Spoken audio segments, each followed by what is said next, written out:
campos eléctricos estables. Siguiente diapositiva, por favor. Bueno, una breve definición para lo que es la polarización eléctrica es que ocurre cuando las cargas internas de un material se redistribuyen o reorganizan debido a un campo eléctrico externo. Y puede ocurrir de tres principales formas: el desplazamiento relativo de cargas, que es en el núcleo y sus electrones; orientación de dipolos, por ejemplo, en el agua, que tiene dipolos permanentes, o sea, positivo o negativo. Luego, separación de portadores móviles y impurezas. Esto ocurre en ciertos materiales que tienen electrones libres y estos se van a las zonas con impurezas. Bueno, ahora hace falta aclararles que el campo eléctrico aplicado aplica una fuerza y obliga a las cargas a redistribuirse, pero la energía que se utiliza para la polarización viene del mismo sistema. ¿Cómo entendemos esto? Significa que el mismo sistema ya tenía energía potencial debido a sus cargas, y es por eso que luego de la polarización el sistema cuenta con menos energía potencial y se encuentra en un estado más estable. Luego, para entender mejor las fórmulas de la polarización eléctrica, necesitamos también saber la ley de Gauss, y vamos a usar un modelo simple, que es un capacitor plano cargado, que consta de dos placas paralelas o ubicadas horizontalmente, cargadas, una positiva y una negativa. Entonces, empezamos. Nosotros cargamos estas dos placas, que están aquí, en estas dos placas. Entonces, aplicamos una diferencia potencial. A nosotros, inclusive, aplicar esta diferencia potencial se genera una carga. Y de ahí nos sale la primera fórmula, que carga es igual a capacitancia por voltaje. ¿Qué significa la capacitancia? Es que también el sistema almacena la carga a cierto voltaje. Luego, tenemos otra definición de la diferencia potencial, que sería fuerza del campo eléctrico por la distancia. Simplemente lo reemplazamos y tenemos también otra definición que es igual a la densidad de carga superficial por el área de la placa. ¿Qué significa esto? La densidad de carga superficial es la cantidad de carga por cada unidad de área en la placa, y se multiplica por toda el área de toda la placa de metal. Luego también despejamos capacitancia. Luego reemplazamos la densidad de carga superficial por el área, lo dividimos entre esto, y el libro hace un arreglo para llegar a esta definición. Ahora nosotros vemos esto igual, o sea, significa que la permitividad es igual a la densidad de carga superficial sobre la intensidad del campo eléctrico. ¿Qué significa la permitividad? Significa que es la capacidad de un material para permitir que el paso de un campo eléctrico por su interior. Siguiente diapositiva, por favor. Ahora vamos a ver, aquí ya tenemos las placas para que lo vean mejor, pero ahora vamos a ver que aquí va a estar el espacio vacío. Entonces, ¿qué significa el espacio vacío? Que no hay partículas detectables, o sea, no hay nada, no hay materia. Entonces, al no haber materia, no hay con qué se atenúa el campo eléctrico, entonces no va a haber polarización. Por ende, obtenemos estas fórmulas, que el campo eléctrico carga de densidad superficial va a ser igual a la densidad del flujo eléctrico. Esto es debido a la ley de Gauss. Y también tenemos que la intensidad del flujo eléctrico va a ser igual a la permitividad por la intensidad del campo eléctrico. Siguiente diapositiva. Y ahora, por último, vamos a ver, vamos a ir con un material conductor ahora en vez de vacío. Vamos a poner un material conductor, que puede ser cualquiera como el cobre o el aluminio. ¿Qué es lo que va a pasar? Este material tiene electrones libres, y entonces las cargas positivas se van a ir cerca de la placa negativa, y las cargas negativas se van a ir hacia la placa positiva. Entonces ya existía un campo eléctrico de aquí hasta aquí antes, y ahora se va a inducir otro nuevo de aquí a aquí.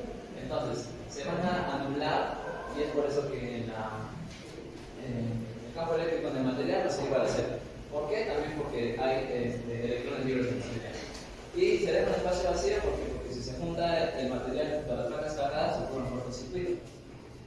Y también, como entonces la densidad del campo eléctrico es cero, entonces la permitividad va a tender a equilibrio.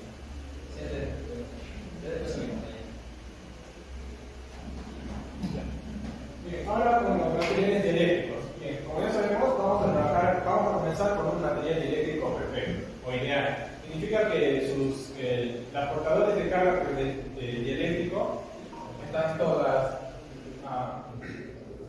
Bien, primero, para ver lo que es un material dieléctrico, tengo que definir lo que es la constante dieléctrica o permitividad relativa.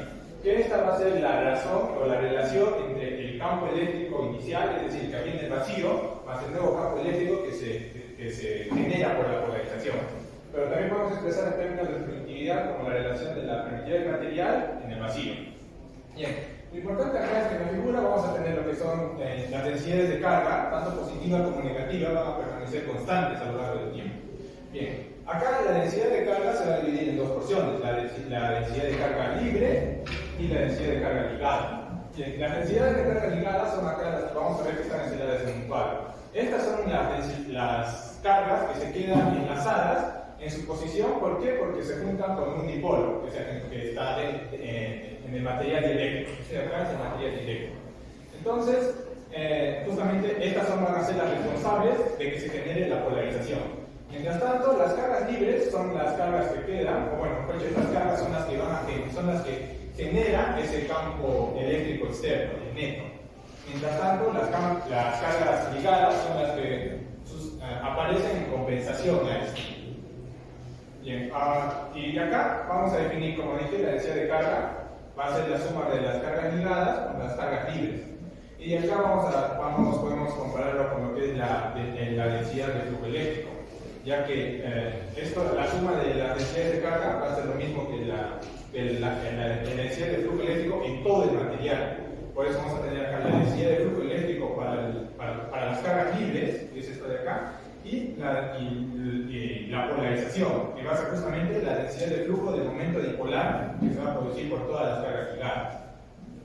Bien, acá por definición la densidad va a ser la permitividad por el campo, en este caso como es la total, va a ser la permitividad del material total con el campo eléctrico. Y acá, esto por definición también va a ser la densidad de flujo del vacío, o sea, antes de poner el material eléctrico. Y esto de acá que va a ser prácticamente lo que sucede cuando ponemos el material eléctrico. Que justamente si despejamos esto, nos va a dar lo que es la polarización. Ponemos acá, por ejemplo, acá nos dice y podemos interpretar que acá nos dice que mientras la diferencia entre las permitividades es mayor, significa que va a haber mayor polarización. Y a su vez también la polarización es proporcional al campo eléctrico. Ya, pasamos al siguiente y ya, bien. Acá ahora vamos a tratar de ver la polarización pero desde un nivel microscópico. Es decir, vamos a definirla como el número de los momentos el número de momentos dipolares inducidos de manera volumétrica por acá. Vamos a tener n, que va a ser el número total de átomos por unidad de volumen, por la U, que va a ser el momento dipolar, que está en medio de los paréntesis circulares. Que nos va a decir que es la media del momento dipolar. Ya, pero a su vez, ¿cómo podemos definir el momento dipolar? Va a ser la distancia o separación entre las cargas de cada uno de los dipolos. La media de todo eso, ese es el momento, es la media del momento dipolar. La distancia entre todas las cargas, la distancia entre las cargas de cada dipolo. Y esto podemos expresarlo con la polarizabilidad, que va a trabajar en proporción al campo eléctrico local. Ya, pero ¿por qué hay uno local? Es porque el campo eléctrico que interactúa directamente, o el campo eléctrico que actúa realmente en los dipolos es distinto al exterior. ¿Por qué? Porque dentro del material mismo hay varios factores que pueden variar el campo eléctrico. Además de que para que los dipolos estén en la misma dirección que el campo eléctrico exterior, eso tendría que ser esféricamente simétrico. Y acá va otra cosa, es que en casos reales la polarizabilidad debería ser un valor tensor, es decir, incluso se trabaja como matriz. Pero vamos acá para simplificar el problema, el libro nos dice que vamos a usarla como un escalar, es decir, vamos a pretender que las partículas del material eléctrico son esféricas y son simétricamente esféricas. Y bien, como podemos hacer esta aproximación, entonces podemos decir que en vez del campo local simplemente va a ser el campo del que estamos hablando, el campo exterior alocado. Y acá, despejando, podemos hallar la ecuación de la polarizabilidad. Y esto también nos permite hablar de lo que es la susceptibilidad, que nace acá, ¿no? También definiendo lo que es la permitividad relativa. Uno que va a ser la contribución del vacío más la permitividad del material en sí. Y en base a esto podemos definir que la susceptibilidad va a ser la relación entre el número de átomos por la polarizabilidad al exponer en el campo, en la permitida vacía. Ya, y claro, entre la susceptibilidad y la polaridad. La susceptibilidad, vamos a ver de qué tanto se polariza el material, pero a niveles macroscópicos. Mientras que la polarizabilidad es qué tanto se polariza un dipolo, claro, ¿no? Desde niveles microscópicos. Ya, acá simplemente vamos a ver los tipos de polarización y pérdidas dieléctricas. Como lo dije anteriormente, acá simplemente estamos viendo lo que es la relación entre el campo eléctrico y la susceptibilidad a lo largo del tiempo. Entonces vamos a ver que la susceptibilidad, al terminar la polarización, su campo eléctrico va a ser, el valor de la susceptibilidad va a llegar a lo que es el campo eléctrico máximo, que era antes de meter el material eléctrico, ya que después el campo eléctrico obviamente es el anterior. Mi compañero puede explicarme. Continuamos con las pérdidas dieléctricas.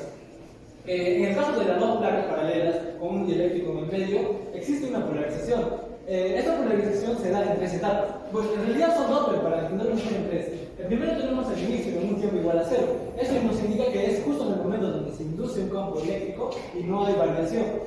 Luego tenemos a la polarización rápida. La polarización rápida se da al orden de los 10 a los 14 segundos y está causado por el movimiento elástico de las nubes de electrones de los átomos.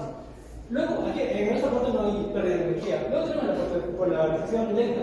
La polarización lenta se da en el orden de los 20 segundos y está causado por el movimiento inelástico de las partículas, como podrían ser dipolos o iones.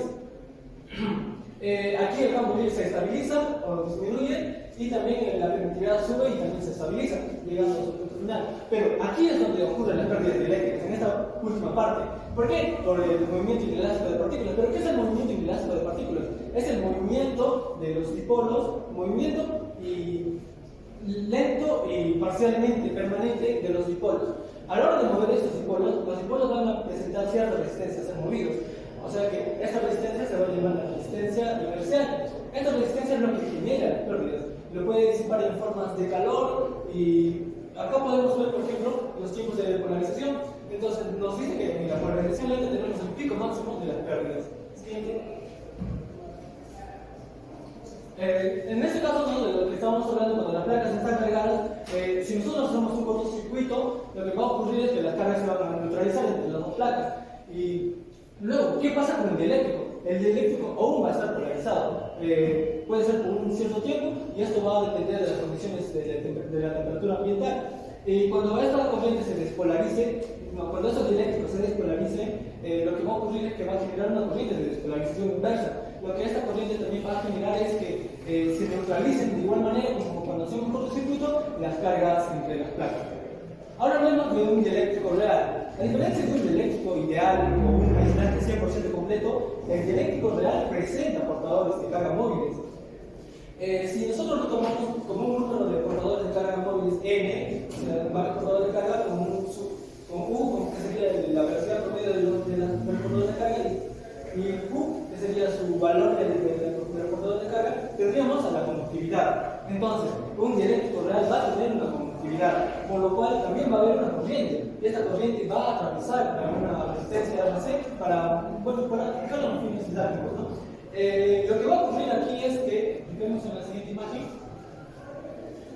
tenemos un circuito de equivalencia. Lo que va a ocurrir es que de las dos placas, la densidad de carga superficial va a pasar una corriente por esta parte y va a hacer que la densidad de carga superficial decaiga con el tiempo. Expliquemos mejor este diagrama. Acá tenemos esta línea de arriba y la línea de abajo que representan las placas, la placa A y la placa B. Y tenemos a su densidad de carga superficial, que sería la carga sobre el área que está distribuida en las cargas. Y tenemos a RC, que habíamos mencionado antes. RC sería la resistencia de fuga. Habíamos mencionado anteriormente también que existía una corriente de fuga. Esta corriente de fuga va a atravesar esto y la resistencia va a disipar de manera, o va a disipar energía en cierta manera también, como el calor, además de que también va a estabilizar o neutralizar las cargas entre las dos placas, lo que equivaldría a que prácticamente se descarguen durante un tiempo. RC está dado por la resistividad del material o del dieléctrico por la distancia entre las dos placas. Y acá tenemos otros dos valores que no estamos hablando en este momento, pero en realidad son pero la capacidad, o sea, cuánta energía puede almacenar el dieléctrico, porque sí, el dieléctrico almacena energía, y la resistencia RD. Ambos estos valores se dan justo en el momento de la polarización. La capacidad, o sea, la energía se va a almacenar en ese momento, va a subir, y la resistencia RD justo en ese momento va a disipar la energía, lo que hemos mencionado sobre la pérdida eléctrica. Pero cuando termine la polarización de estos valores, por ejemplo, el RD va a ser como un circuito abierto y no va a hacer nada. Entre estas dos placas existe una tensión o un voltaje. Esa tensión o voltaje se da por la siguiente ecuación, que sería FD, que representaría el voltaje, la densidad de carga superficial por la derivada de la densidad de carga superficial sobre el tiempo, que esto sería prácticamente la corriente, y RC. Reemplazando esos valores, primeramente RC por la resistividad y la distancia, pero aquí lo importante es el campo. El campo eléctrico está dado por las anteriores ecuaciones, que sería por la densidad de carga superficial sobre la permitividad del material.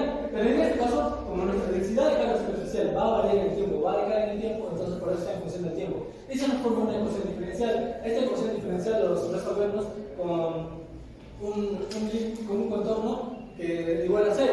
O sea, ¿por qué igual a cero? Porque es el momento donde la densidad de carga superficial ha iniciado, no ha variado. Es justo en el momento máximo donde estamos analizando esto. Por ende, tenemos la función de la densidad de carga superficial respecto al tiempo, por el valor de la densidad de carga superficial en un inicio, y por la exponencial de pérdida, donde tenemos la exponencial de pérdida dado por los factores de tau, que sería nuestro tiempo de relajación.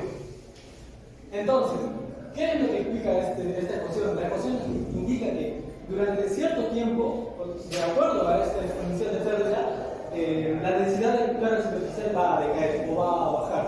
Entonces, ¿cómo sabemos que baja, digamos, esta densidad de carga superficial? Lo sabemos mediante tau, mediante el tiempo de relajación. Este tau representa la resistividad por la permitividad del material. Lo que nos indicaría, por ejemplo, veamos más en un ejemplo, ¿no? Lo que nos dice es que si se cumple este tiempo, si lo multiplicamos, ¿no? Para la permitividad, que es la permitividad del tiempo, la permitividad de la distancia, o la resistividad, nos daría al menos en segundos, en un tiempo promedio que sería al menos 3 días. Lo que dice esto es que durante un tiempo de 3 días, la densidad de carga superficial va a caer a su 36.7% de su valor original. O sea, va a perder su 63.3% de su valor. Entonces, la carga superficial, digamos, es nuestro capacitor, entonces se va a descargar en ese tiempo, si es que no está conectado a una fuente de voltaje y lo hemos desconectado a eso. En general sería eso la explicación. Bueno, eso sería todo, profesor, y muchas gracias.